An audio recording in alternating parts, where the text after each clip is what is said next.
8 बजे और सोमवार दोपहर 1 बजे सिर्फ डीडी उर्दू पर।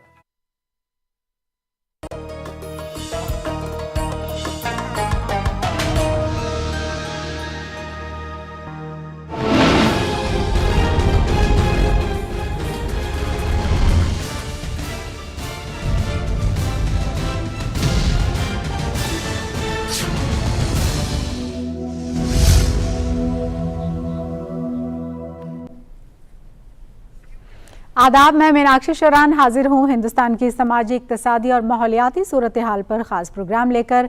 ये है इंडिया। हमारे इस खास प्रोग्राम में आज बात भारत में ट्रेड टू टेक्नोलॉजी स्ट्रेंथ और चैलेंजेस की। आज पूरी दुनिया जानती है कि भारत के पास ट्रेड रिलेशंस यानी तिजारती ताल्लुकात काफ़ी बेहतर हुए हैं। हालांकि बढ़ती हुई टैरिफ्स की वजह से ग्लोबल अनसर्टेनिटी जो है उसकी सूरत हाल भी ज़्यादा संगीन हो गई है, लेकिन इन सब हालात के बरक्स ऑप्टिमाइज ट्रेड रिलेशंस और इकोनॉमिक रिजिलियंस को तरक्की देने का भारत के पास बेहतरीन मौका है। यानी सेक्टोरल ग्रोथ, टेक्नोलॉजी की एडवांसमेंट और रीजनल ट्रेड पार्टनरशिप पर फोकस जिस तेज़ रफ्तारी से हो रहा है उसमें यह मंजिल और भी आसान लगती है। ख़ास बात यह है कि Bharat sustainable development, capacity building और इनोवेशन ड्रिवन ग्रोथ को टूल के तौर पर इस्तेमाल कर रहा है। और इन्हीं सब कंसर्न्स पर बात करने के लिए, इन्हीं को और समझने के लिए हमारे साथ स्टूडियो में दो खास मेहमान मौजूद हैं। Indian Institute of Foreign Trade में professor Ram Singh sir, welcome to the studio. और जामिया मिलिया इस्लामिया के डिपार्टमेंट ऑफ इकोनॉमिक्स में प्रोफेसर शाहिद अहमद हमारे साथ मौजूद हैं। Sir, welcome to the studio. तो आप दोनों का ही वेलकम करते हैं। और पहला सवाल राम सिंह सर, मैं आपसे जानना चाहती हूँ, ट्रेड और इकोनॉमी की जब हम बात करते हैं, हम ये भी जानते हैं कि भारत ने जिस तरह से तरक्की की है, हम दुनिया के चौथे मुल्क भी हो गए हैं, लेकिन आज हम ट्रेड टू टेक्नोलॉजी की बात कर रहे हैं।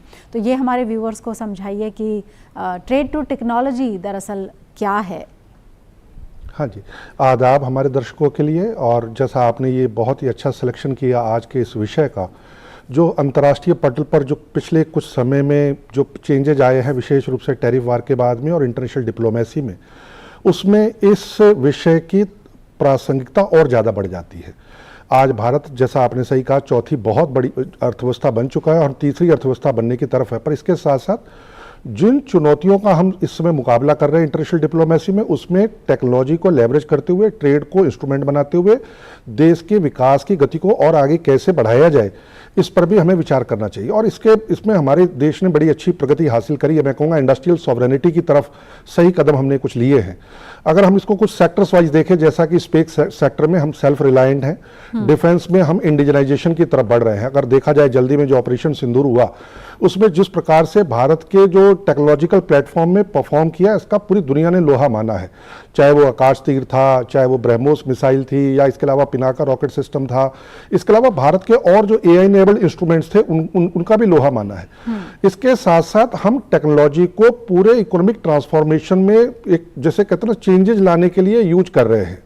ये केवल स्पेस सेक्टर तक या डिफेंस सेक्टर तक लिमिटेड नहीं है। ये एग्रीकल्चर में, जैसे कि भारत ने ऐसे प्लेटफॉर्म बनाए हैं जैसे कि ई-नैम है, UPI है, इसके साथ साथ एग्रीकल्चर सीड की टेक्नोलॉजी है, और उसके बाद प्रोडक्शन टू मार्केट को जो लिंक करने की है, या इसके साथ साथ अगर हम देखें सर्विस सेक्टर में जो हमारा टेक्नोलॉजिकल अपग्रेडेशन है, जिससे भारतीय सॉफ्टवेयर अंतर्राष्ट्रीय बाजार में सही तरीके से उनको हम पोजीशन कर सकें। और जो चुनौतियां हमारे सामने आ रही हैं इस समय, हमें एक तरीके से टैरिफ वॉर का या चैलेंज देने के लिए, या और किसी तरीके से भारत को अपनी इंडस्ट्रियल सॉवरेनिटी को सरेंडर करने के लिए जिस तरीके की कोशिश की जा रही है, उसमें इस विषय की प्रासंगिकता और ज्यादा बढ़ जाती है।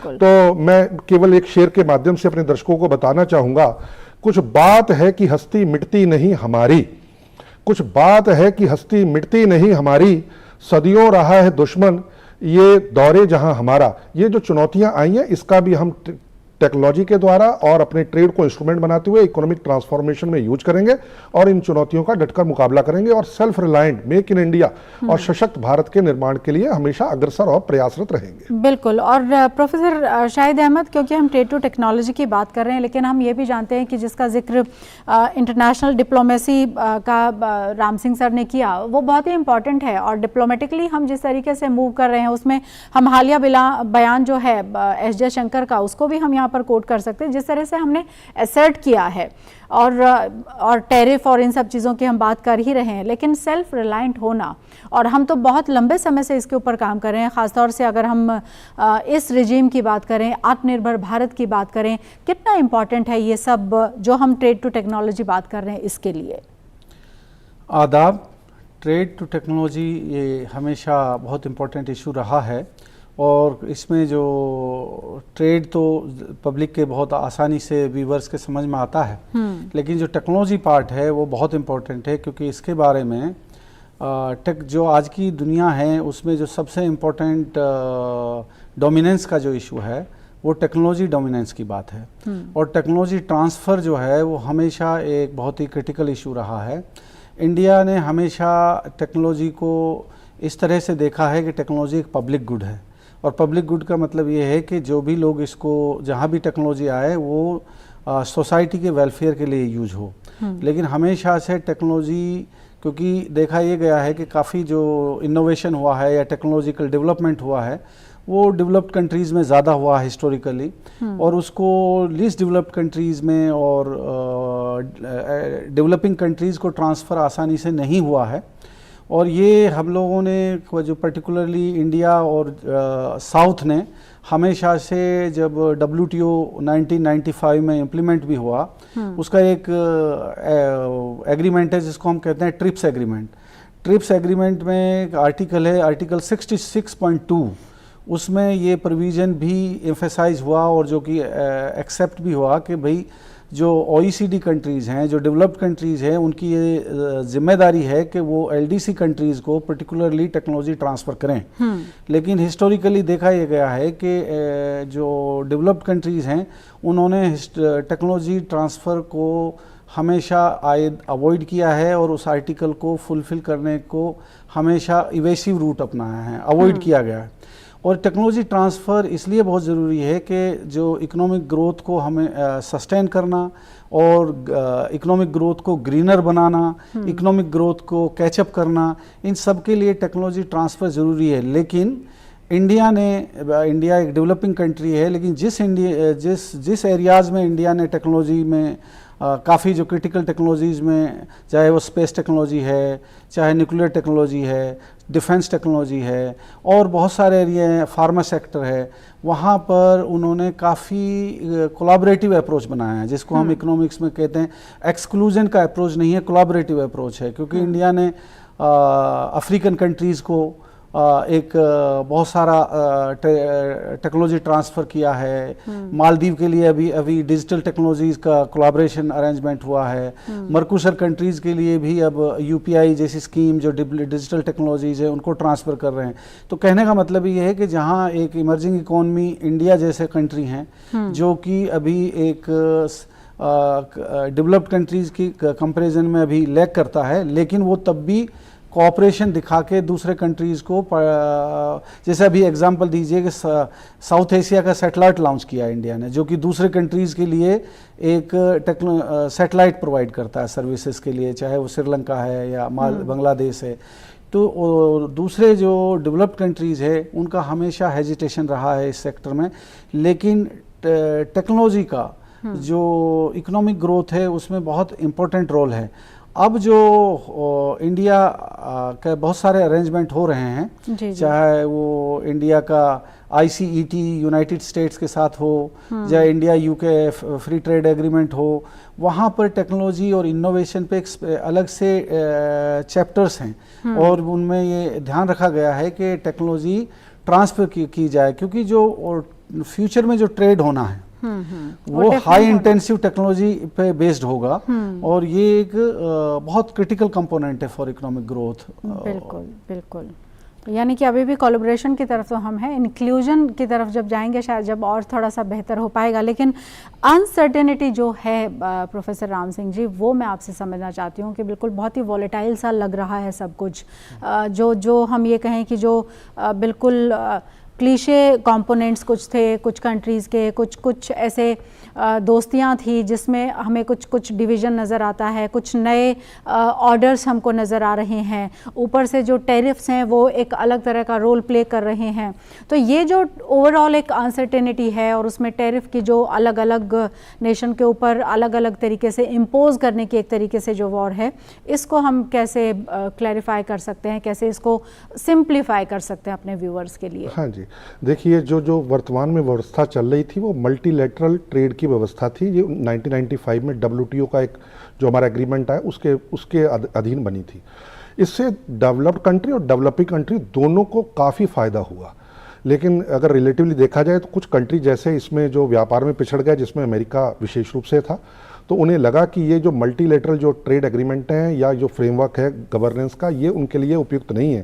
तो उन्होंने एक टैरिफ को एक हथियार के रूप में इस्तेमाल किया। उन्होंने ना मित्र देखे, ना दुश्मन देखे, और ना ऐसे कंट्री जो न्यूट्रल थे जिसमें इंडिया भी शामिल है, सभी को उन्होंने, क्योंकि उन्हें ये लगा कि उनका जो इकोनॉमिक डिक्लाइन है वो शुरू हो चुका है और इसमें और कंट्री विशेष रूप से चाइना उसने बहुत ज़्यादा तेजी से प्रगति करी है और उनकी इंटरनेशनल डोमिनेंस इफेक्ट होने वाली है। तो पहले उन्होंने इसमें 3-4 चीज़ें विशेष रूप से लेके आए। एक तो उन्होंने बायलेटरली डील करना शुरू किया और जहां भी पॉसिबल था, चाहे कोई भी कंट्री, और दूसरा उन्होंने रूल ऑफ एंगेजमेंट चेंज किए। जैसे कि पहले जो मल्टीलेटरल था उसमें एक ट्रांसपेरेंसी थी, नॉन डिस्क्रिमिनेशन था, इंक्लूसिविटी थी और रेसिप्रोसिटी थी, rule based norm based system था। अभी जो सिस्टम है, ना इसके कोई रूल है ना इसका कोई नॉर्म्स है। इसमें यह है कि भाई जिसकी लाठी और उसकी भैंस, अगर दर्शकों को सीधे रूप में कहा जाए, इसमें अमेरिका चाहे मित्र राष्ट्र हो चाहे कोई भी हो, सबसे कहता मैं तो आपके ऊपर टैरिफ लगाऊंगा पर आप मेरे ऊपर कोई टैरिफ नहीं लगाएंगे, नंबर 1। दूसरा, आप अपनी इंडस्ट्रियल सॉवरेनिटी को सरेंडर करें, जैसा कि बहुत सारी कंट्री ने, मैं अगर कुछ एग्जांपल के साथ, EU की जो ट्रेड डील हुई है उसमें उन्होंने कहा है कि हम $600 बिलियन इन्वेस्ट करेंगे और $750 बिलियन का आपसे हम एनर्जी प्रोडक्ट खरीदेंगे एज ए कमिटमेंट। इंडोनेशिया ने कहा है कि हम आपको जीरो मार्केट एक्सेस भी देते हैं, एग्रीकल्चर में भी मार्केट एक्सेस देते हैं और 120 बोइंग एरोप्लेन भी खरीदेंगे। भारत ने भी अपनी तरफ से बहुत ही अच्छी डील USA को प्रपोज की थी, केवल 3 सेक्टर को छोड़ते हुए, एग्रीकल्चर, MSME और जो जिसमें नव रोजगार सृजन हो रहा है जैसे सर्विसेज सेक्टर, क्योंकि रोजगार हमारे लिए महत्वपूर्ण है। और हमने इन कंसर्न्स को बहुत ही वैलिडिटी के साथ, आर्गुमेंट्स के साथ उनको समझाया। इसमें हमने उनको डील दी थी कि हम आपसे अगर ट्रेड डेफिसिट अगर है तो हम आपसे एनर्जी ट्रेड को बढ़ाएंगे, कुछ आपसे डिफेंस के प्लेटफॉर्म खरीदेंगे, इसके साथ साथ बहुत सारे क्षेत्रों में जहां पर कि हम मार्केट को खोल सकते हैं, ऐसा हमने प्रयास किया। लेकिन ये पॉसिबल नहीं हो पाया। उसके पीछे कारण बहुत सारे थे। मैं कहूँगा कि इसमें कारण इकोनॉमिक ना होकर पॉलिटिकल कारण थे। भारत की उभरता हुआ जो प्रभाव है अंतर्राष्ट्रीय पटल पर, और भारत के जो रिसेंट मल्टी अलाइंस स्ट्रेटजी को अडॉप्ट किया और जिससे उसमें भारत ने सफलता प्राप्त करी है। इसके साथ साथ भारत जो अपना इंडिजनाइजेशन कर रहा है, विशेष रूप से आत्मनिर्भर भारत को बढ़ावा दे रहा है, इससे विश्व की बहुत सारे जो कंट्री है वो भयभीत है कि ये मार्केट हमारे हाथ से निकल जाएगी। ऐसी व्यवस्था में उन लोगों ने यह प्रयास किया कि भारत को दबाया जाए और एक ऐसी डील भारत से लाई जाए जिसमें कि हम भारत की जो इंडस्ट्रियल सॉवरेनिटी है, जियो स्ट्रेटेजिक ऑटोनॉमी है और इनका जो मेक इन इंडिया प्रोग्राम है, इंडिजनाइजेशन का प्रोग्राम है, इसके ऊपर चोट करें, नए रूल रीराइट करें, नया इंटरनेशनल स्टैंडर्ड का फ्रेमवर्क बनाएं। और विशेष रूप से कुछ कल्चरली सेंसिटिव प्रोडक्ट्स थे, जैसे कि हमारे देश में अगर हम इसको अगर सिविलाइजेशनल भी देखें तो हमारे यहाँ जो मिल्क है वो हम उसको, जो काऊ से मिल्क आता है, हम उसको एक तरीके से वेजिटेरियन डाइट देते हैं काऊ को। और इस प्रकृति ने भी उसको जो कैनाइन नहीं दिए हैं, केवल वही जो प्राणी या विश्व में वही जानवर जो है मांस खाते हैं जिनके कैनाइन होते हैं। लेकिन अमेरिका ने तो जैसे कहते हैं ना, अपने जिसका ग्रीड कहा जाए, एक्सेसिव ग्रीड के लिए काऊ को भी ब्लड फीड डेयरी देना शुरू कर दिया, जिसमें उसमें पॉर्क का मीट भी है, कैट का मीट भी है, डॉग का मीट भी है, या जो काऊ जिनका स्लॉटर हाउस किया जाता है उसके ब्लड को ही उसके एनिमल फीड में मिला के दे दिया जाता है। ये कल्चरली हमारे देश में बहुत बड़ी आबादी और हमारे directive principles of state policy जो संविधान के उसमें वेजिटेरियन को बढ़ावा देना, और इसके साथ साथ हमारे जो देश में एक बहुत सारी कल्चर्स हैं, जैन हैं, ब्राह्मण हैं और बहुत सारे हमारे मारवाड़ी समाज के लोग हैं जहां पर कि ये चीज़ बिल्कुल भी एक्सेप्टेबल नहीं हो सकती, और ये एक मूलभूत जो नेचुरल व्यवस्था उसके खिलाफ है। जीएमओ को लेके बहुत डिबेट हुई और उसके लिए भी हमारा रुख बिल्कुल साफ था, हम प्रकृति के साथ खिलवाड़ नहीं कर सकते। इन सभी वजहों से जो है इसमें आया। और इसके साथ साथ अगर देखा जाए, हमारे प्रेसिडेंट ट्रंप ने लगभग 30 बार इंडिया को पाकिस्तान के साथ हाइफनेट किया, और विशेष रूप से एक ऐसी बात जिसका कि कोई किसी तरीके से कोई डॉक्यूमेंट्री एविडेंस या कोई संदर्भ था ही नहीं, उस बात को बार बार उन्होंने दोहराया। इससे जो एक पॉलिटिकल जो ट्रस्ट होता है, देखिए भारत जैसे व्यवस्था में जहां पर सबसे बड़ा कॉन्ट्रैक्ट में सबसे बड़ी चीज है ट्रस्ट, अगर आप ट्रस्ट डेवलप करेंगे तो स्वाभाविक रूप से दूरियां कम हो जाएंगी। लेकिन वहाँ के जो मैं कहूँगा, इसको मैं अमेरिका तो नहीं कहूँगा, वहाँ के राष्ट्रपति के द्वारा इस प्रकार के निरंतर जो है संदर्भ दिए गए जिससे ट्रस्ट कम हुआ, जैसे कि पाकिस्तान के साथ डिफिनेट करना, हाइफनेट करना, इसके साथ साथ उन्होंने एक ही मुद्दे को भारत के जो रशिया के साथ डिफेंस पार्टनरशिप है उस पर चोट करना, एनर्जी प्रोक्योरमेंट पे चोट करना, भारत के मेक इन इंडिया को चैलेंज करना, भारत को ये कहना कि ये अमेरिकियों के जॉब खा रहे हैं, या जिस तरीके से उन्होंने इमिग्रेंट के साथ ट्रीट किया, इससे एक विश्वास की कमी आई है। और इसी पॉलिटिकल कारण की वजह से आज हम यहाँ पहुंचे, और इससे हमें कोई घबराने की आवश्यकता नहीं है। मेरे हिसाब से जो हमारे नीति निर्माताओं ने जो डील ली है, जो ना डील करके जो उन्होंने जो स्टैंड लिया है, वो फॉर्म है, नॉन एंटागोनिस्टिक है और देश के हित में है, क्योंकि हमारे लिए सर्वोपरि हमारा देश का हित है, और उसको ध्यान में रखते हुए हमारी सरकार ने बिल्कुल सही और उचित कदम लिया है। बिल्कुल। और प्रोफेसर शाहिद साहब, ऐसा तो नहीं है कि अमेरिका के साथ और नेशन जो है वो ट्रेड नहीं कर रहे हैं। अमेरिका खुद रशिया के साथ ट्रेड कर रहा है, EU खुद रशिया के साथ ट्रेड कर रहा है। एवरी पॉसिबल कंट्री, जिसका जिक्र किया गया कि मल्टीलेटरल से बायलेटरल जो है वो शायद अपने आप को और ज़्यादा बेहतर पा रहा है। और हमारा, अगर हम इंडिया का स्टैंड उसमें देखते हैं तो हमारा स्टैंड तो बहुत ही क्लियर है। हम तो एक तरीके से न्यूट्रल नेशन के तौर पर तो अपने आप को प्रोजेक्ट करते ही हैं, अनटिल अनलेस कि हमारे जो कुछ अधिकार हैं या कुछ वो चीज़ें जो जिनसे कि कुछ हमारा हैम्पर नहीं हो रहा है, हमारे जो सिटीजन्स हैं या फिर हमारा किसी तरह का अगर नुकसान नहीं हो रहा है तो। लेकिन इनोवेशन ड्रिवन ग्रोथ के बारे में मैं आपसे यहाँ पर जानना चाहती हूँ, क्योंकि हम ये जानते हैं कि बहुत सारी चीज़ों में हम एडवांस हैं। UPI जिसका जिक्र किया, अरबों का उसमें ट्रांजैक्शन टर्नओवर होता है, ऐसे बहुत सारे डेवलप्ड नेशन है जहाँ पर नहीं होता है। तो ये हमारी तरफ उधर से ही आए, हम यहाँ पर लगातार इंपोर्ट ही करें, उसी तरह की स्थिति में हम ज़्यादा हैं, या हम जो चीज़ें एक्सपोर्ट कर रहे हैं या टेक्नोलॉजी जो हम बाकी जो नेशन है उनको दे सकते हैं, वहाँ पर हमारी कहाँ पर एडवांसमेंट है? देखिए, इसमें इम्पोर्टेंट बात यह है कि ये जो रियलिटी है ये है कि United states trade point of view से एक इम्पोर्टेंट पार्टनर है, और जो हमारा मेजर ट्रेडिंग पार्टनर भी यूनाइटेड स्टेट्स है, और उसके साथ हम ट्रेड सरप्लस जो है हमारा है, यानी हमारा एक्सपोर्ट ज़्यादा है, इंपोर्ट कम है।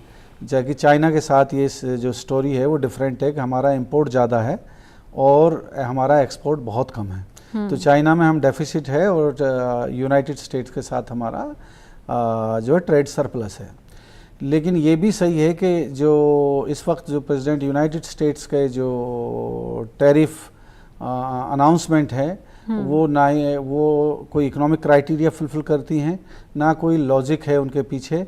वो सिर्फ एक लॉजिक है कि भाई यू आर अपने आप को आप पावरफुल कंट्री मानते हैं और आप अपनी टर्म्स डिक्टेट करना चाहते हैं।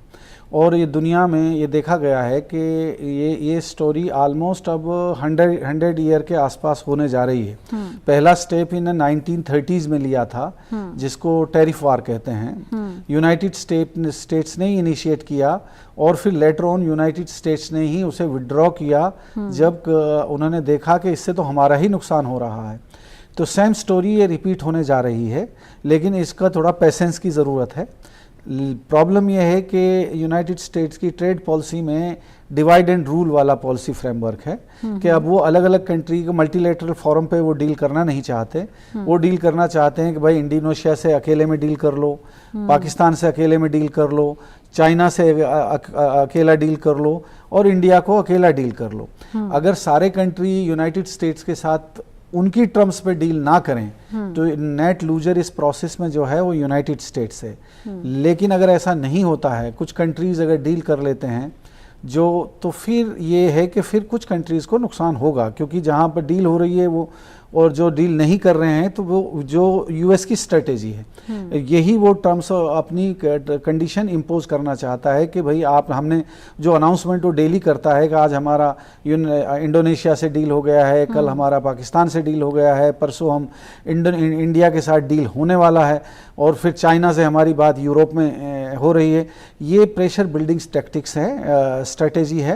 लेकिन आज ये कितनी कारगर आपको लगती है? हाँ, क्योंकि 1930 was a totally different scenario और आज हम एक बिल्कुल अलग तरह की दुनिया में रह रहे हैं। बिल्कुल सही बात है कि ये बहुत सारे कंट्रीज इसका प्रोटेस्ट भी कर रहे हैं। जैसे ब्राज़ील का रिस्पांस देखा है हमने, उन्होंने काफ़ी स्ट्रॉन्ग रिस्पांस किया है बहुत सारे इश्यूज़ पर। इंडिया भी एक टफ पोजीशन लिए हुए है, जो उनकी टर्म्स ऑफ कंडीशंस है उनको एक्सेप्ट नहीं कर रहा है। जैसे वो एग्रीकल्चर में मार्केट एक्सेस चाहते हैं, तो हमारे यहाँ बहुत सारे एग्रीकल्चर सेक्टर में मार्केट एक्सेस, और वो भी जीएम प्रोडक्ट को वो नहीं दिया जा सकता है।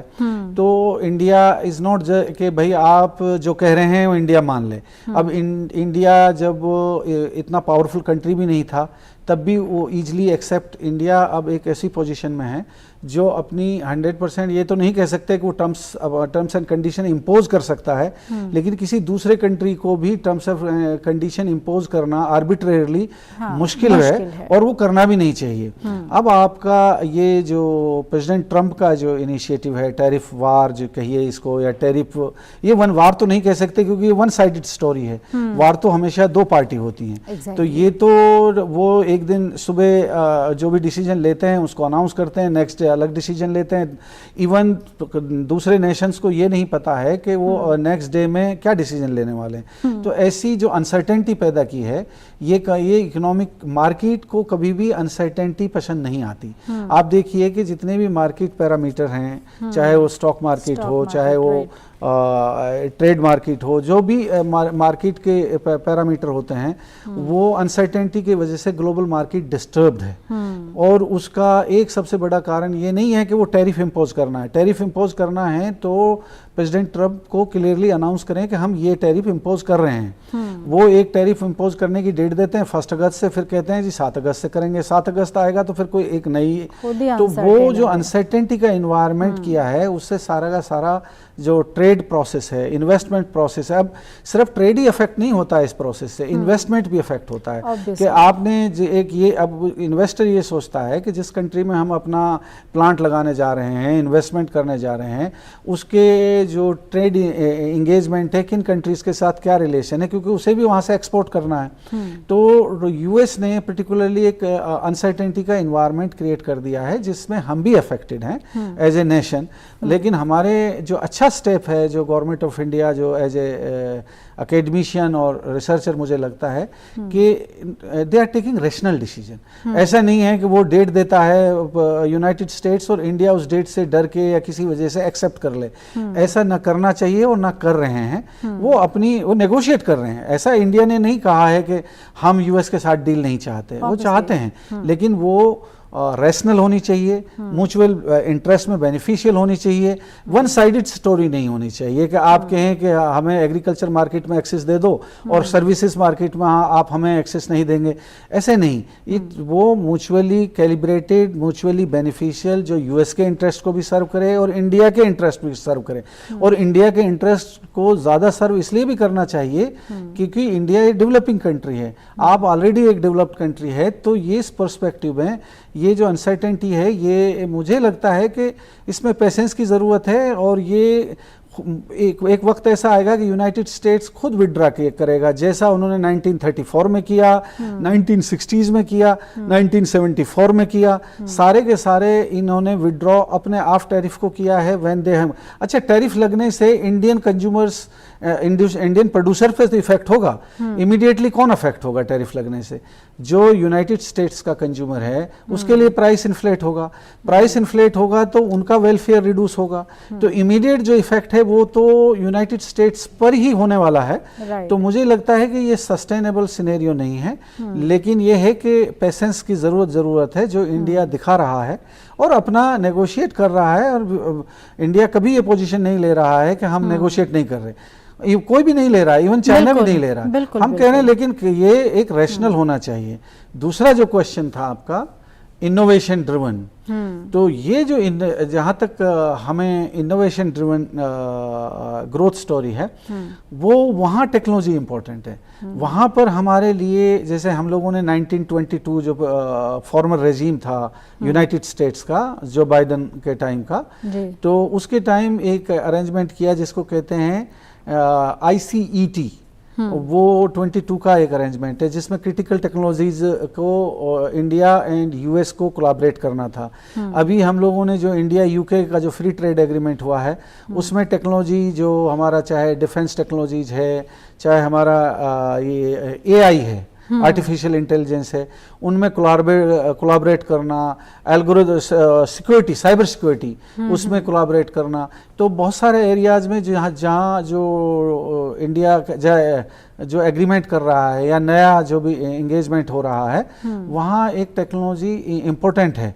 इवन जो हम लोगों ने रफाल डील की यूनाइटेड फ्रांस के साथ उसमें भी टेक्नोलॉजी का ट्रांसफ़र एक इम्पोर्टेंट कंपोनेंट है, पर्टिकुलरली जो मैरीन सेक्शन है उसका, जो रफेल का जो मैरीन पार्ट है, टेक्नोलॉजी ट्रांसफ़र उसमें इम्पोर्टेंट है। तो टेक्नोलॉजी फ्यूचर में चाहे वो स्टार्टअप द्वारा हो, innovation, new innovation, startup collaboration हो, या यूनिवर्सिटीज़ को कोलैबोरेशन हो, कि अब यूके की बहुत सारी जो यूनिवर्सिटीज़ हैं वो इंडिया में कैंपसेस खोल रही हैं, तो वो इंडियन यूनिवर्सिटीज़ के साथ कोलैबोरेट करेंगी, तो बहुत सारा प्राइवेट सेक्टर भी कोलैबोरेट करेगा। तो ये हमें हम इसको ये नहीं कह सकते कि हमें ज़रूरत नहीं है, हमें भी ज़रूरत है, लेकिन उन्हें भी हमारी ज़रूरत है। ये वन साइडेड स्टोरी नहीं है। ग्लोबल विलेज की हम बात करते हैं और वहाँ पर शायद इंडिविजुअल जो है वो इम्पोर्टेंट हो गया है। ये बहुत ही ये कहा जा सकता है कि एक अलग तरह का एग्जाम्पल है, लेकिन यूजुअली यहाँ पर लोग, ऐसा होता है कि यूएस में अगर कोई रिलेटिव है तो उससे आईफोन मंगवा लिया करते हैं, तो अब यूएस में जो लोग हैं वो उल्टा रिवर्स रोल में इंडियंस आ सकते हैं। ऐसा कुछ लोगों ने बातें की कि हम पर बहुत टैरिफ की मार पड़ रही है जो यूएस में रहने वाले लोग हैं। तो ये छोटे छोटे एग्जाम्पल से हम चाह रहे हैं राम सिंह जी की समझ पाएँ हमारे व्यूवर्स की, it is not about India only, it is about एक तरह का ग्लोबल इम्पैक्ट है, क्योंकि हम ग्लोबल विलेज की बात करते हैं। लेकिन भारत में क्योंकि हम सस्टेनेबल डेवलपमेंट की भी बात कर रहे हैं और शुरू में ही हमने सेक्टोरल ग्रोथ का आपने हल्का सा जिक्र किया, वो भी मैं अपने व्यूवर्स के लिए आपसे जानकारी चाहती हूँ कि किस किस सेक्टर में ज़्यादा असर देखने को मिल सकता है और कौन से सेक्टर्स ऐसे हैं जहाँ पर हम हाल फिलहाल कोई असर नहीं देखेंगे, लेकिन मे बी आने वाले वक्त में वहाँ पर भी कुछ इस तरह का असर हमको नज़र आएगा। जी बिल्कुल ऐसा है। कुछ सेक्टर्स ऐसे हैं जिनको कि इस टैरिफ से एग्जम्प्ट रखा गया, जैसे उसमें स्टील है, कॉपर है, एल्युमिनियम है, फार्मास्यूटिकल भी उन्होंने इसको एग्जम्प्ट रखा है, तो ये सेक्टर पे तो कोई प्रभाव इसका नहीं आएगा। राष्ट्रपति बहुत ही जो यूएसए के हैं बड़े श्रूडली खेल रहे हैं, उन्होंने उन सेक्टर को हिट करने की कोशिश की जिससे भारत के एम्प्लॉयमेंट जनरेशन में असर आए, जैसे कि टेक्सटाइल एक्सपोर्ट है वो अफेक्ट होगा क्योंकि हाईली कॉम्पिटिटिव सब ये ऐसा है। उन्होंने बांग्लादेश को 20% टैरिफ दिया, हमें 25% दिया है, पाकिस्तान को 19% दिया है और बहुत सारे कंट्री उनको भी उन्होंने 19 या 20% दिया है। ये सारे कॉम्पिटिटर हैं, चाहे वियतनाम हो, इंडोनेशिया हो, हम सब आपस में श्रीलंका कॉम्पिटिटर हैं। अगर उनका 20 हमारा 25 है तो स्वाभाविक रूप से टेक्सटाइल हो गया, लेदर प्रोडक्ट्स हो गया, हैंडलूम हो गया, हैंडीक्राफ्ट्स हो गया, स्पोर्ट्स टॉयज हो गया, नॉर्मल जो बच्चों के टॉयज हैं वो हो गए। ऐसे सेक्टरों पर स्वाभाविक रूप से हमारे ऊपर असर आएगा। ऑटोमोबाइल हो गया, हालांकि हम बहुत बड़े ऑटोमोबाइल के एक्सपोर्टर नहीं हैं, इन पे असर आएगा। और कुछ सेक्टर उन्होंने एग्जम्प्ट कर दिए, उन्हें लगा कि हमारी खुद इकोनॉमी की जैसे जो इन्फ्लेशन या उनका जो कंज्यूमर्स है वो इसमें रिवोल्ट कर सकता है, जैसे फार्मास्यूटिकल, उस पर कोई इम्पैक्ट नहीं आएगा। इसके साथ साथ उन्होंने जो हमारा स्टील है उसको एग्जम्प्ट कर दिया, कॉपर को, एल्युमिनियम को, ये कुछ सेक्टर्स राष्ट्रपति जी ने खुद एग्जम्प्ट कर दिए है। लेकिन कुछ हमें इम्पैक्ट देखने को मिलेगा जो कुछ हमारे जैसे मेरीन प्रोडक्ट्स, एग्रीकल्चर में हम विशेष रूप से लगभग $6 बिलियन का मेरीन प्रोडक्ट का एक्सपोर्ट करते हैं, जिसमें से 34% केवल यूएसए को जाता है। तो स्वाभाविक रूप से जो इंडिया के मेरीन एक्सपोर्टर होंगे, जिसमें प्रॉन और श्रिम्प्स जो हमारे साउथ इंडिया से एक्सपोर्ट होते हैं, उस पर हमें मार देखने को मिल सकती है। इसके अलावा कुछ फूड प्रोसेसिंग के आइटम्स हैं जिसमें पिकल्स है या इस तरीके के और वैल्यू एडेड प्रोडक्ट्स हैं जो इंडियन डायस्पोरा बहुत ज़्यादा उसको कंज्यूम करता है, उस पर हमें कुछ असर देखने को मिल सकता है। पर ये असर जो है मुझे लग रहा है कि इसकी जो मार है यूएस कंज्यूमर 3-4 महीने से ज़्यादा नहीं इसको सह सकता, क्योंकि हर 10% इंक्रीज के साथ 1% इन्फ्लेशन स्टॉक होगी। अगर मैं आज का आंकड़ा दूं तो लगभग 3% से भी ज़्यादा इन्फ्लेशन यूएसए में है। उनका टारगेट है कि वो अपनी मॉनेटरी जो पॉलिसी ईजिंग करके 2% पर अपनी रेट को लाना चाहते हैं 2026 तक। ये पॉसिबल नहीं है। अगर 3% आज इन्फ्लेशन है और एवरेज टैरिफ उनकी 25% आ चुकी है, क्योंकि लगभग सभी कंट्री को 20%, 15 तो मिनिमम है उनकी, सभी पे 15, यू के लिए उन्होंने 15 लगाई है, जापान के लिए 15, साउथ कोरिया के लिए 15%, ये ड्यूटी उन्होंने लगाई है। बहुत सारे कंट्री के लिए 20 है, इंडिया के लिए 20, बहुत सारे कंट्री के लिए 50 भी है, 35 भी है, 40 भी है। जो उनका वेटेड अगर आप टैरिफ का इस समय अगर आप देखें तो इट कम्स आउट जो लगभग 25% आ रहा है, तो जिससे लगभग 2.5% इन्फ्लेशन वहां बढ़ेगी। इसको वहां का कंज्यूमर नहीं सह पाएगा। हाँ, वही मैं जानना चाहती हूँ कि जब वहाँ, क्योंकि ये तो शुरू से ही कहा जा रहा है कि ये सिर्फ ऐसा नहीं है कि आप अपना टैरिफ बाकी नेशंस के ऊपर इम्पोज कर देंगे और आप बहुत ही क्लीन निकल जाएंगे। आपकी जो अपनी पॉपुलेशन है वो भी इससे एक तरीके से सफर करेगी। बावजूद उसके भी अगर वो ये कर रहे हैं, उसका रीजन क्या है? And that two different nations के साथ में डिफरेंटली वो बिहेव कर रहे हैं। देखिए, इसमें हमारे दर्शकों को एक बात समझना जरूरी है, ये एशिया सेंट्रिक सप्लाई चेन को तोड़ना चाहते हैं। पिछले 30-35 वर्षों में विशेष रूप से आसियान कंट्री, जिसमें मलेशिया हुआ, थाईलैंड हुआ, ताइवान हुआ, साउथ कोरिया हुआ, जापान हुआ, विशेष रूप से चाइना, इन कंट्री ने, और उसमें इंडिया भी शामिल है, इन कंट्री का, हालांकि हमारा एक्सपोर्ट, हम बहुत ज्यादा एक्सपोर्ट ड्रिवन इकोनॉमी नहीं है, हमारा कोई 450 बिलियन के आसपास का एक्सपोर्ट है। इन कंट्री ने एक बहुत ही रोबस्ट सप्लाई चेन बनाया। मैं आपको बताऊं, अगर यूएसए में अगर एप्पल बनता है फोन तो उसकी कॉस्ट आएगी $3,500, लेकिन आप देखिए उसकी जो चिप बनती है वो जापान में बनती है, उसका माइक्रो प्रोसेसर ताइवान में बनता है, उसकी जो असेंबलिंग होती है वो वियतनाम में होती है, और उसकी पैकेजिंग और मार्केटिंग इंडिया में होती है, और उस एप्पल की कीमत मात्र 750। ये जो सप्लाई चेन इंटीग्रेशन है, ट्रम्प इसको तोड़ना चाहते हैं। वो यूरोप के साथ भी उनका यही वर्ड है और एशिया के साथ भी है। वो एक इसको तोड़ के वो केवल वहां की डोमेस्टिक मैन्युफैक्चर, और ये उनका एक फुटाइल आइडिया है, मुझे नहीं लग रहा ये अचीवेबल है, क्योंकि लेबर कॉस्ट अमेरिका में बहुत ज्यादा। वो कह रहे हैं हम वहां स्टील प्रोडक्शन करेंगे, पॉसिबल ही नहीं है। मोबाइल फोन बना ही नहीं सकते, टेक्सटाइल की स्टिचिंग वहां हो ही नहीं सकती, कितना भी ऑटोमेशन एआई ले आए, या टॉयज बन ही नहीं सकते, उनको इसमें रहना पड़े। अब इसमें दो चीजें हैं समझने की। देखिए, इसमें इन बहुत सारे नेशंस ने इसको एक्सेप्ट कर लिया, लेकिन इनके अंदर एक डिसोनेंस भी है। विशेष रूप से आसियान कंट्रीज ने 10 कंट्रियों की एक मीटिंग हो रही है अभी जल्दी में, नेक्स्ट वीक उन्होंने मीटिंग प्लान की है। वो इस सप्लाई चेन को बचाने के लिए और क्या स्टेप ले सकते हैं, और उन्होंने भारत को भी इनवाइट किया है कि आप भी आइए, हम इस सप्लाई चेन को टूटने नहीं देना चाहते हैं, क्योंकि इसमें स्पेशलाइजेशन है, इसमें फैक्टर इंडाउमेंट से लेके कंपैरेटिव कॉस्ट एडवांटेज से लेके सारे इकोनॉमिक थ्योरीज के जो फंडामेंटल्स पढ़ाए जाते हैं, किताब तक सीमित नहीं है, वो अप्लाई किए गए हैं, जिसकी वजह से एप्पल की कीमत $3,500 से $750 पे आ गई। या इसी प्रकार से अब मैं कहूँ ये अमेरिका के लिए भी पॉसिबल नहीं है। जैसे इंडिया दुनिया की फार्मेसी है, दुनिया की 20% ड्रग्स इंडिया सप्लाई करता है। भले इंडिया के पास इन्वेंशंस नहीं है, लेकिन जो पेटेंट रिजीम है, सर ने शुरू में ट्रिप्स एग्रीमेंट का जिक्र किया, हर 10 साल बाद हम उसकी रिवर्स इंजीनियरिंग करके कुछ ड्रग्स बनाते हैं। इसमें अमेरिका का बड़ा फायदा है, और हम दुनिया को 20% दे रहे हैं। तो ये आज के युग में जो ट्रम्प जी कर रहे हैं ये पॉसिबल नहीं है, और इसमें टेक्नोलॉजी एक लीवर के रूप में, और भारत ने अपनी इंडिजिनस टेक्नोलॉजी की है। और जब भारत को चुनौती दी गई, मैं कुछ अपने दर्शकों को एग्जाम्पल से बताऊंगा। अमेरिका के दबाव में रशिया ने हमें क्रायोजेनिक इंजन की टेक्नोलॉजी देने से 1993 में मना कर दिया। भारतीय वैज्ञानिकों ने अपने अथक परिश्रम से, अपने सामर्थ्य से, अपने ज्ञान खंड से, और अपने जैसे कहते हैं पुरुषार्थ से उसको मात्र 3 वर्षों में डेवलप करके और जीएसएलवी सैटेलाइट लॉन्च कर दिया। अमेरिका ने कारगिल वार के समय पे हमको जीपीएस की एक्सेस देने के लिए बंद कर दिया। हमारे वैज्ञानिकों ने अपने पुरुषार्थ से और अपने जो मेहनत से लोहा मनवाते हुए एक नाविक सिस्टम तैयार कर दिया। आज हम 2000 किलोमीटर तक किसी भी क्षेत्र में पूरा स्मार्ट नेविगेशन कर सकते हैं। अमेरिका ने हमें स्मॉल सैटेलाइट की जो टेक्नोलॉजी है, जो सैटेलाइट लॉन्च व्हीकल है, उसको देने से मना कर दिया। अग्निकूल नामक कंपनी ने इसको बिल्कुल सक्सेसफुली डिमॉन्स्ट्रेट कर दिया है। अमेरिका ने हमको जिसको कहते हैं हाइपरसोनिक मिसाइल की, जिसमें क्रैमजेट इंजन यूज होता है, देने से मना कर दिया भारतीय वैज्ञानिकों ने अपने। तो अगर हमें चैलेंज किया जाएगा, देखो स्वाभाविक है, अमेरिका में टेक्नोलॉजी कैसे डेवलप, युद्ध में चले गए, उसके बाद एरोप्लेन उड़ाया, उसमें बहुत सारी कमियां थी, उसको उन्होंने इंप्रूव कर लिया धीरे धीरे। अगर चुनौतियां आती हैं तो स्वाभाविक रूप से, जैसे होता ना, need is the mother of invention, तो जो आवश्यकता, अगर भारत के सामने ऐसी चुनौतियां आई हैं तो निश्चित रूप से हम उनसे पार पाएंगे। लेकिन इसके साथ साथ मैं ये कहना चाहूंगा, इसका भारत की इकोनॉमी पे भी लगभग 0.25% से लेके 0.3%, और कुछ अनुमान है 0.5% तक इसका एक स्वाभाविक रूप से इनिशियल 1 ईयर में, 6 महीने में असर आएगा। लेकिन उससे जो हमारे फायदे हैं डील ना करने से, वो बहुत ज्यादा है।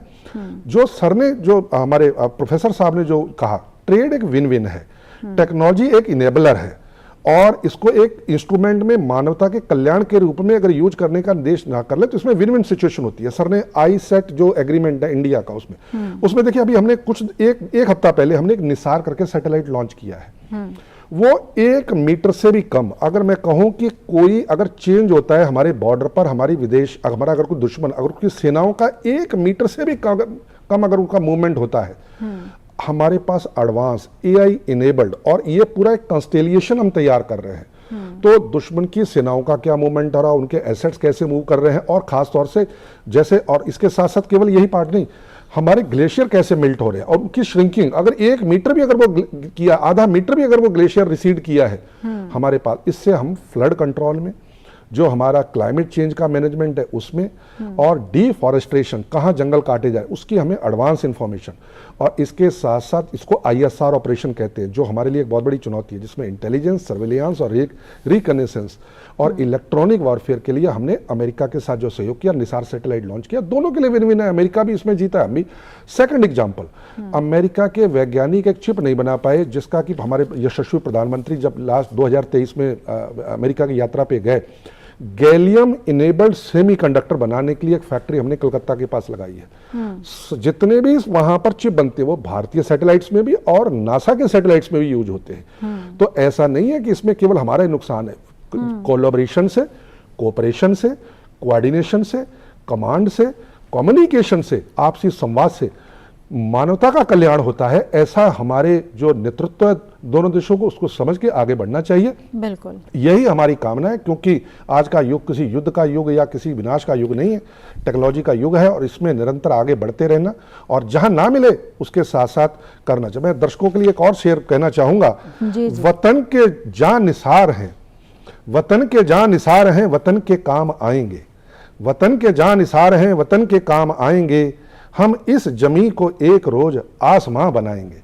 तो भारत को अपनी शक्ति से ही आगे बढ़ना होगा, ये मैं अपने दर्शकों को कहना बिल्कुल, और वो हमको नज़र भी आ रहा है। हम हर सेक्टर में जिस तरह से ग्रो कर रहे हैं, और इंडियन इकोनॉमी अब जिसको एक तरह से बिल्कुल माना ही जा रहा है, हम 4th नंबर पर हैं, और I am sure very soon हम 3rd लार्जेस्ट इकोनॉमी की तरफ भी हम बढ़ रहे हैं। लेकिन बावजूद उसके भी जो चैलेंज है प्रोफेसर शाहिद अहमद जी, वो अभी का जो सिचुएशन सिनेरियो है उसमें इंडिया के सामने क्या है?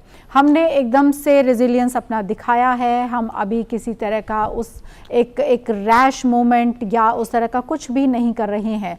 अपोजिशन जो है वो अलग तरीके से बात कर रहा है, जो आवाम है वो अलग तरीके से चीज़ों को रिसीव या परसीव कर रही है, बट स्टिल हमारा जो गवर्नमेंट का स्टैंड है, हमारे जो PM का स्टैंड हम उसको कह सकते हैं, वो एकदम फर्म है, हमारी विदेश नीति एकदम फर्म है।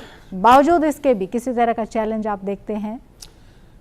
देखिए, चैलेंज तो किसी भी डायनामिक इकोनॉमी के सामने रहता है, तो चैलेंज तो इस है बिल्कुल। लेकिन ये मुझे लगता है कि जो US के साथ जो इस वक्त ये जो नेगोशिएशन चल रहे हैं, ये बहुत जल्दी ही मैटरलाइज हो जाएंगे। लेकिन ये एक सिनेरियो है जो मेरा अपना रिसर्च है, जो मुझे लगता है कि अगर चाइना के साथ US की कोई आइसोलेशन में डील नहीं होती है, तो इंडिया के साथ जो भी ये टैरिफ इम्पोज करते हैं उसमें इंडिया का कोई नुकसान नहीं होगा। लेकिन एक सिनेरियो ये हो सकता है कि अगर ट्रंप, जो कि ट्रंप की स्ट्रेटेजी का हिस्सा है कि वो चाइना से एक बायलैटरल एंगेजमेंट कर ले, और उस केस में जो इंडिया और जो और इमर्जिंग इकोनॉमीज हैं उनका लॉस होगा। तो अब ये एक कम्पिटिटिव एनवायरनमेंट क्रिएट कर दिया है ट्रंप ने कि भाई हमसे डील पहले कौन करेगा। तो मुझे ये लगता है कि ये टाइम है जिस टाइम हमने जो ग्लोबल साउथ को असर्ट करना है, जिसमें इंडिया की लीडरशिप है, चाइना की भी अपना इम्पोर्टेंट रोल है ग्लोबल साउथ में, क्योंकि जो कंट्री अफेक्ट हो रहे हैं ये इसकी मेजर एक्टिविटीज़ से, वो मेजोरिटी में ग्लोबल साउथ के कंट्रीज़ हैं। तो ग्लोबल साउथ को मुझे लगता है कि डिप्लोमेटिकली और किसी लेवल पे एक एंगेजमेंट करना चाहिए, और ये ट्रंप को डील करने में एक ग्लोबल साउथ को कलेक्टिव एक एक्शन लेने की ज़रूरत है। क्योंकि इस तरह से divide and rule and divide and negotiate, ये जो स्ट्रेटेजी है ये किसी भी कंट्री के लिए, आप जिस कंट्री से लेकिन डील करें, सभी के अपने अपने इंटरेस्ट हैं। हाँ, ये एक बहुत इशू है, लेकिन ये वो लोग एक नेशंस के और लीडरशिप्स को समझ में आ रहा है कि वो डेली जो सुबह उठते हैं तो एक नई अनाउंसमेंट होती है, नेक्स्ट डे नई अनाउंसमेंट होती है। इस तरह से दुनिया ग्लोबल इकोनॉमी नहीं चलती, ये एक इशू है। तो चैलेंज तो है, जो सबसे बड़ा चैलेंज है कि अनसर्टेनिटी पैदा कर दो। और एक जो दुनिया का सबसे पावरफुल नेशन है economically, politically, defence point of view से, उसके प्रेसिडेंट अगर डेली एक नई स्टेटमेंट देता है और वो बाय नेम देता है, वो ऐसा भी नहीं देता है कि इंडिया को इन्वोक करके स्टेटमेंट देता है या कभी किसी और कंट्री को इन्वोक करके स्टेटमेंट देता है, तो उससे एक अनसर्टेनिटी और एक पॉलिसी प्रेशर, जैसे एक होता है पॉलिसी स्पेस, वो जो स्पेस होता है कि आप अपना इंटरेस्ट को सोच सकें एंड देन डिसीजन ले सकें, तो वो एक प्रेशर बिल्डिंग करके आपको पे डिसीजन मेकिंग में वो कर रहा है। इसीलिए मैंने कहा, अप्रिशिएट किया कि नहीं, हमें बिल्कुल बहुत ही साइलेंटली ऑब्जर्व करके टेक्टिकल डिसीजन लेना होगा, चाहे bad deal is always worse than a no deal. No deal is a better option than a bad deal. हाँ, दूसरा चैलेंज जो आपने कहा जिसको हमें बिल्कुल रिकॉग्नाइज करना चाहिए, क्योंकि आपका टॉपिक टेक्नोलॉजी से भी रिलेटेड है। रियलिटी ये है कि हमारा जो R&D पे जो एक्सपेंडिचर है इंडिया में, वो अराउंड बजट का 0.6 और 0.7% के आसपास वेरी करते हैं, यानी लेस देन 1% है। और जो हमारे OECD कंट्रीज हैं, जो डेवलप्ड कंट्रीज हैं, उनका ऑन एन एवरेज जो उनके बजट का, जो कि उन कई कंट्रीज का बजट भी हमसे कई गुना ज़्यादा है, जैसे US का तो हमसे 6-7 गुना ज़्यादा GDP है, 30 ट्रिलियन के आसपास है, हम लोग 4 ट्रिलियन के आसपास हैं, तो उनका जो है 2.6, 2.7 के आसपास उनका R&D पे एक्सपेंडिचर है। और साउथ कोरिया तो 5% के आसपास R&D करता है जो रिसर्च में। तो हम लोगों को ये एक चीज़ से लर्न करना चाहिए, जैसे मैं प्रोफेसर राम सिंह ने जिक्र किया कि हमें अपने आप सेल्फ रिलायंस लाना होगा। तो हमें इन चीज़ों में लैग ना करके R&D एक इम्पॉर्टेंट है, हमें अपनी इंस्टीट्यूशंस पे एक्सपेंडिचर बढ़ाना होगा, हमें लोकल टेक्नोलॉजीज डेवलप करनी पड़ेंगी। आप ये नहीं कर सकते कि हम टेक्नोलॉजी ट्रांसफर दूसरों पर रिलाई करें, हमें इंडिजिनियस टेक्नोलॉजीज को करना है। तो ये चैलेंज तो है। और हमें अपने एक्सपेंसेस को, लोकल इंस्टीट्यूशन बिल्डिंग को, एजुकेशनल इंस्टीट्यूशंस को, रिसर्च इंस्टीट्यूशंस को, देखिए इंडिया की बहुत पुरानी सोच है। इंडिया ने ITEC नाम का ऑर्गेनाइजेशन जो है, जो टेक्निकल इकोनॉमिक कोऑपरेशन का है, वो 1964 में बना है और आज तक वो एक्टिव है, अपना काम कर रहा है। साइंस एंड टेक्नोलॉजी डिपार्टमेंट ये कितना पुराना डिपार्टमेंट है, मतलब हमारे यहाँ एक थॉट प्रोसेस रहा है और उसको बिल्कुल, और हम बहुत ही उस तरह से भी सोचते हैं कि इंडिजीनियस भी हो, इकोनॉमिकल भी हो, और इंडिजीनियस होगा तो वो ऑटो मोड में एक तरीके से शायद इकोनॉमिकल हो जाएगा और हमारी इकोनॉमी के लिए वो बेहद जरूरी भी है। अभी जो हमारा स्टार्टअप इनिशिएटिव लिया जो प्रेजेंट सरकार ने, वो स्टार्टअप और जो मेक इन इंडिया, इनमें ये और वो लगातार स्टार्टअप जो है वो यूनिकॉर्न भी बन रहे हैं। हाँ। वो बहुत ही अच्छी सिचुएशन में हम एक तरीके से हैं। और इसी पॉजिटिव नोट पर एक कंक्लूडिंग रिमार्क ब्रीफ में मैं प्रोफेसर राम सिंह जी आपसे चाहती हूँ। हाँ जी, देखिए मैं ये कहना चाहूँगा, चुनौतियाँ तो हैं लेकिन चुनौतियों से अवसर बनेंगे। हमें किसी भी तरीके से, सर ने कहा कि no deal is better than a bad deal, मैं इस बात से पूर्ण रूप से सहमत हूँ। हमारी सरकार का जो ध्यान है फर्म है।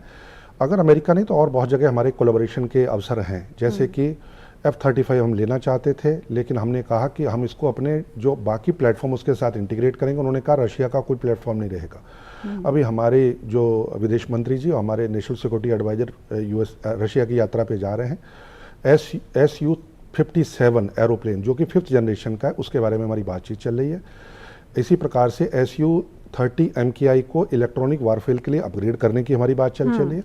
कोलैबोरेशन केवल रशिया तक नहीं, जापान तक, इसके साथ साथ स्वीडन तक, और ग्रीन टेक्नोलॉजी विशेष रूप से डेनमार्क के साथ, जर्मनी के साथ।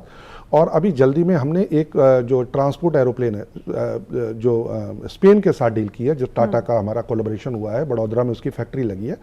हम विश्व में अपने आप को डाइवर्सिफाई रखना चाहते हैं, मल्टी लाइन रखना चाहते हैं।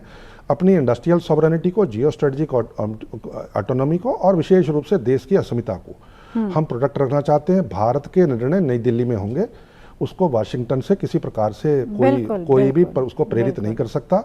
यहाँ ये एक डेमोक्रेसी है और वाइब्रेंट डेमोक्रेसी है। यहाँ की सिविल सोसाइटी और यहाँ के लोग अपने अधिकारों के प्रति और अपने उनके जो दायित्व है उनके प्रति पूर्ण रूप से जागरूक हैं।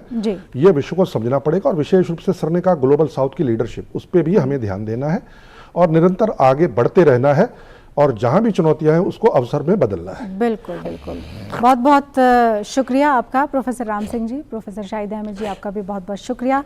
तो आप आज के इस कार्यक्रम में इतना ही हो। आई होप कि आपको ये प्रोग्राम अच्छा लगा होगा। कैसा लगा आपको हमारा ये शो, आप हम तक अपनी राय भेज सकते हैं। हमारा ईमेल का पता है hopdurdu@gmail.com। इसी के साथ हमारी पूरी टीम को इजाज़त दीजिए। आदाब। Thank you.